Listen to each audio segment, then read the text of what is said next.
ইসলামের জিয়ারতের ফজিলত আল্লাহ নবীর পক্ষ থেকে এবং আহলে বাইতের যে ইমামগণ তাদের পক্ষ থেকে অনেক গুরুত্ব আরোপ করা হয়েছে যে আপনি যদি জিয়ারতে যাইতেও না পারেন, নিয়ত করলে আল্লাহ রাব্বুল আলামিন আপনাকে সওয়াব দান করবেন। এবং ইমাম হোসেনের যে রওজার জিয়ারত, কারবালার জিয়ারত, এই জিয়ারতের জন্য 1000 উমরা এবং হজের সওয়াবের কথা বলা হচ্ছে। জি ঠিক আছে?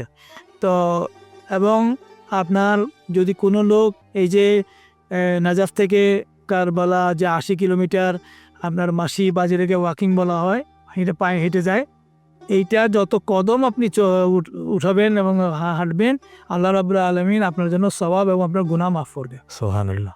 এবং আজকে আমরা দেখতেছি যে প্রতি বছরই মানুষের মধ্যে যে ইমাম হোসেনের প্রতি যে মানে ভালোবাসা এবং একটা ইভেন্ট পুরো বিশ্বের মধ্যে এত বড় ইভেন্ট হয় না, এবং এটা সবচেয়ে বড় ইভেন্ট।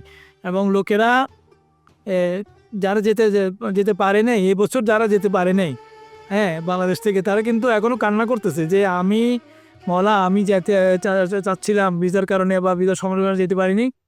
তাহলে বুঝতে পারেন যে কেমন মানে অন্তর থেকে লোকেরা ইমাম হোসেনকে কীভাবে ভালোবাসে। এবং ফজিলত তো আছেই, এবং ভালোবাসাটা ইম্পর্টেন্ট। জি এখানে মূল বিষয় হচ্ছে যে হোসাইনের প্রতি ভালোবাসা। কারণ কি?